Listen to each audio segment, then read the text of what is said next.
You know, we've been here every week, week in, week out, working away. We outlined where we wanted to be in January. I cannot be prouder of the men and women behind me. We've passed a great conservative agenda for the state of Missouri. We've outlined our priorities week in and week out, and they're all over in the Senate. Again, we have come to work in this building. We're here today to say what we've done. I can outline them, but we're also here to say we're going to be working until 6 o'clock today to do the people's work. We're hoping the Senate can keep functioning at some level of whatever, but we're going to be here. So just to outline a little bit about what we've done. We've done what Missourians have expected us to do. We've eliminated the income tax on Social Security. That was Senate Bill 190. Ben Baker carried that over here, Representative Baker and Representative O'Donnell. Another great win for our seniors. You know, you pay into the system your whole life. Why do you need to have that keep the taxation, attack you essentially for your whole life? When we have inflation, going through the roof here, our seniors need this money. It's about time we let them keep their money that they earned. We've protected Missouri's children from harmful procedures and drugs by passing the trans bill that Representative Hudson carried so well as the Protect Saving Women's Sports Act as well by Representative Berger. I think that's very important. I think we all expect boys to play boys' sports, women to play women's sports. We've helped Missouri jobs creators by helping them train their workers and retain their workers with House Bill 417 with Representative Henderson. We've done the Show Mo Act to revitalize Missouri's film industry, where a lot of money is already being invested through the music industry and the entertainment industry. Representative Curtis Gregory carried that, and that was Senate Bill 94. We've cut unnecessary regulations to expand the physical therapy access for patients. That it's ridiculous. You just have to go to a doctor to get a script to go see a physical therapist. Brenda Shields finally got that through. I applaud her for that. I'm so glad we don't have to hear that next year. It's just common sense reform that I think Missourians deserve. Great job, Brenda.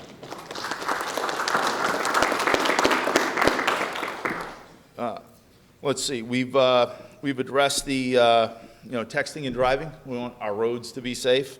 That was Senate Bill 106. We've also helped families with affordable adoption and expenses along those lines. We've empowered Missourians with disabilities and extended postpartum care, and that was Representative Kelly and the freshman Representative Melanie Stinnett, who did a phenomenal job with that one. We've helped families afford adoption-related expenses. I mean, we're a very pro-life group here. We stand for pro-life, and I think if you're going to stand on pro-life, you need to help people get some adoption done, and Representative carried that as well. That was Senate Bill 24 for Representative Kelly. We outlined, I think everybody knows we have a crime problem in this state, particularly in St. Louis. I cannot thank Representative Lane Roberts enough. Where is Lane? He's probably sleeping. He has worked tirelessly to do this. I can't thank him enough. Let's see. Fentanyl was a crisis. I mean, it's a comprehensive crime bill. Really a lot of good common sense work to be put in there. There's a lot we want to accomplish. There's a lot we're going to work on for next year. But I'm very thrilled with what we have done. We've also passed some good education reform bills that, again, the Senate has not acted on. Open enrollment. Representative Brad Pollitt, I don't know where he is, but I know he worked tirelessly, and he's continuing to try to get that across the line over in the Senate. IP reform. We have worked exhaustively on that as well. Every day that crosses my mind. Every day something's across my desk to try to move that along. At this point, again, it's in the Senate's hands, okay? We, as a Republican Party, have delivered conservative legislation, and that legislation stands up for life in Missouri. We are pro-life, and if the Senate fails to take action on IP reform, I think the Senate should be held accountable for allowing abortion to return to Missouri. Questions? I think we all believe that an initiative petition will be brought forth to allow choice. And you think that 50%? I believe it will pass. Absolutely. Absolutely. A majority of people would repeal the law you passed in 2019? I think abortion will be allowed because they'll put ballot candidate in, and if you don't pass IP reform, it'll be 50% plus one. I don't believe in changing the Constitution that easily. Is your caucus interested in passing into law things that are similar to the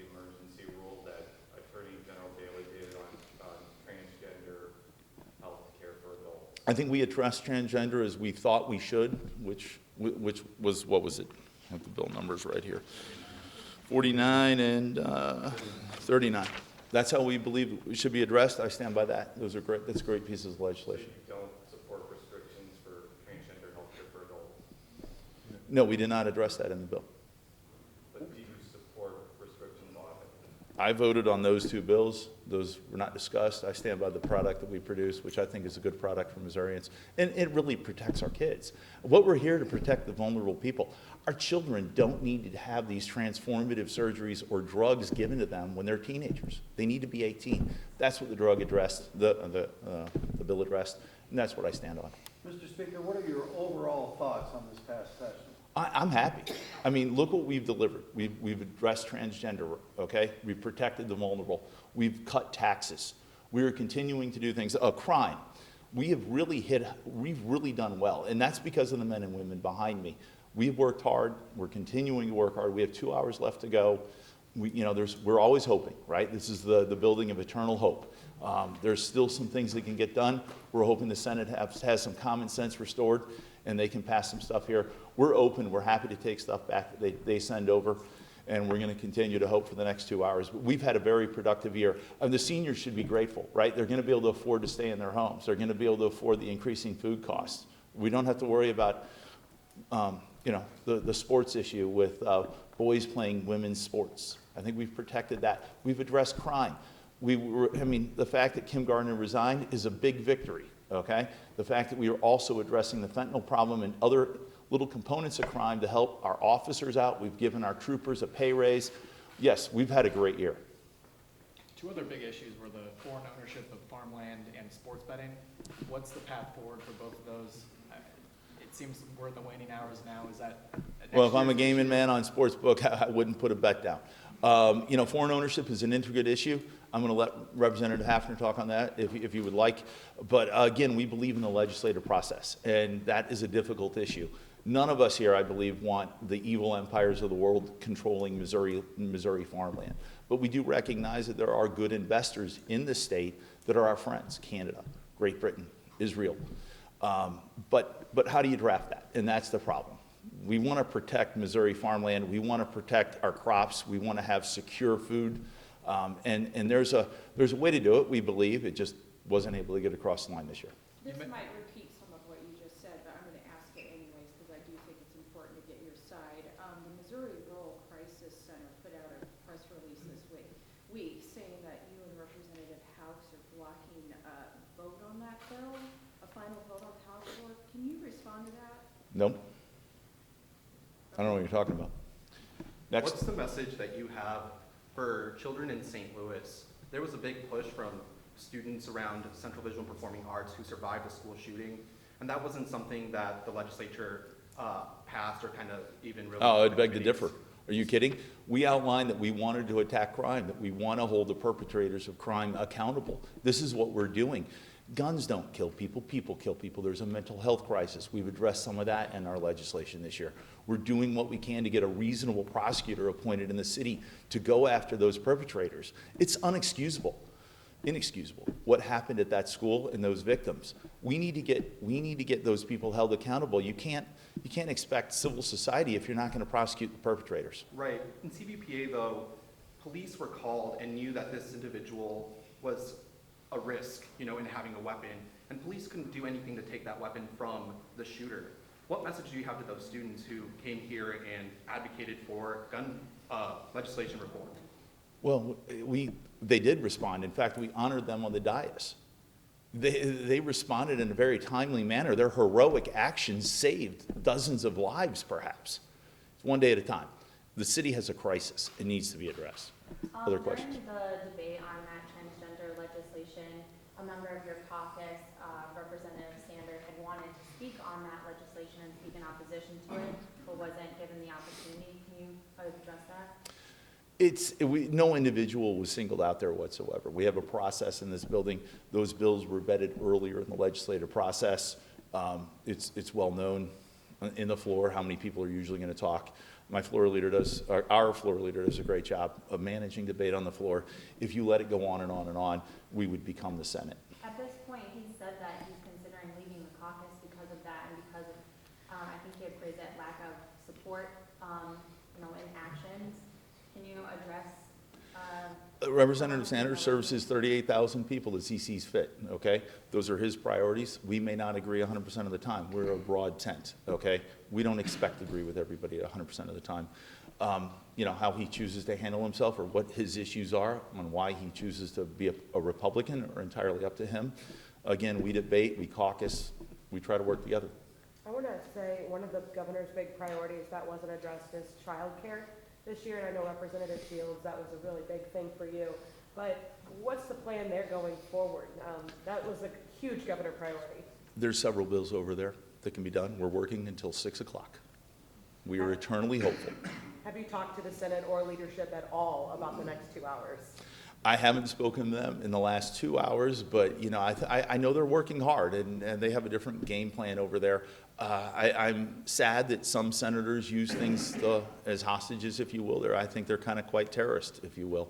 I'm not thrilled with their rules. I think their rules need to be revamped. I don't think they effectively represent the state sometimes. But again, that's not my sandbox. This sandbox is over here. I am incredibly proud of the 163 reps that we have. We disagree. I'm incredibly proud of the 111 Republicans that we have to pass and push conservative legislation in Missouri. The Cardinals and the Royals have recently come out and saying that they would like to put an initiative petition on the ballot.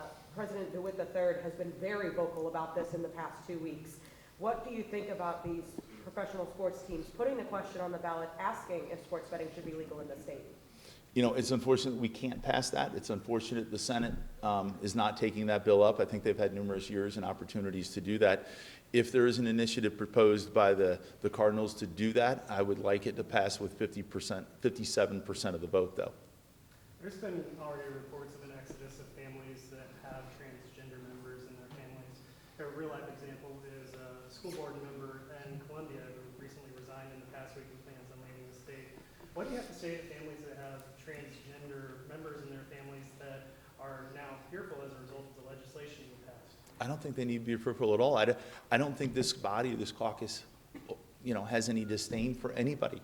Okay, what we're doing is protecting children from undergoing what we determined, we believe, is harmful procedures when you're a teenager. To be given drugs to become permanently sterile, to change your body when you're a teenager. You can't even lawfully drive or drink or vote.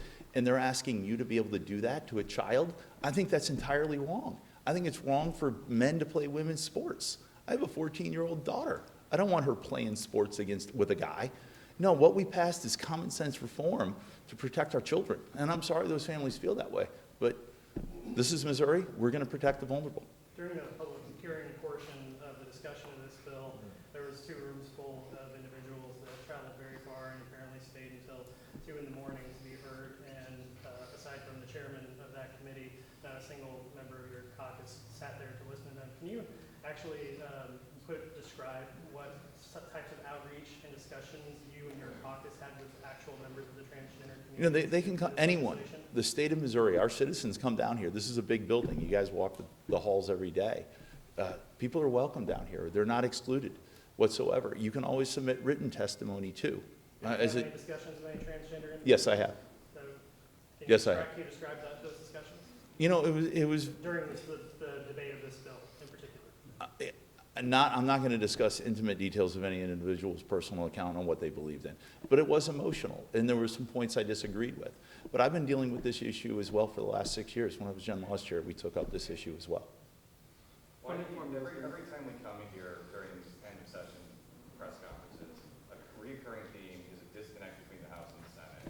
Why does this keep happening, and what do you think needs to be done for the 2 bodies to work better together? I enjoy working with the Senate. Every time the floor leader and I go down there, I think we have good discussion. We work things out.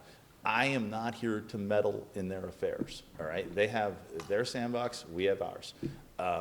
I think you're better off asking that of the Senate on why some bills get held up over there. Again, I'm an eternal optimist. The day's not over yet, gentlemen. We have until 6 o'clock today. Why are you holding this press conference now instead of after adjournment? Is it to send a message to the Senate? No, we are running out of bills. This kills 30 minutes. No, go ahead, sir. So the funding formula has been stagnant for about the past 10 years, and there was legislation to try to put some more money into it this year, but it didn't get through. Are there plans to try again next year? Concerning what formula? The funding formula for public schools. We fully funded that. I know we've sent some issues, the bills have been filed, a lot about it that has been debated. I don't know if you follow the debate process through our committees that we have, but that has been debated. Nothing moves fast, but I believe we've fully funded so much with education, and we're going to continue to look at education on how we can improve the opportunities that parents and children have, which is just yet one more reason why I would call the Senate to pass the open enrollment bill that Representative Pollitt sent over. Couple more questions, and we're going to go back to work. Why do you think those education bills aren't moving so much this year? Open enrollment, expansion of tax credits? If you knew, I would hire you. I don't know. I think they're good bills. I mean, we are here to try to give parents and children opportunities because it's equal opportunity that we're trying to give. Education is clearly one of the biggest things you can offer someone to improve their stance in life. And you know, we want Missourians to have a bountiful life and great opportunity. Have you spoken with anyone from the NCAA regarding the transgender sports restrictions? I have not. What about the CYC? I have not. They don't know if that applies to them or not. No one's contacted me on that. Okay. Or private universities? Any thoughts on that as it applies to that? Because, you know, they don't receive state funding. You know, everything we pass here is always up to debate, right? And there's 3 branches of government. I think there's checks and balances for a reason, but we think it's a good bill. Was the vehicle property taxes, was that, forgive me, I forget where that stood. Everything's, it's late in session, and believe me, it does. It's over there as well. In fact, we just put that on Senate Bill 133 and sent back that back over to give them yet another opportunity to take up something that will benefit all Missourians.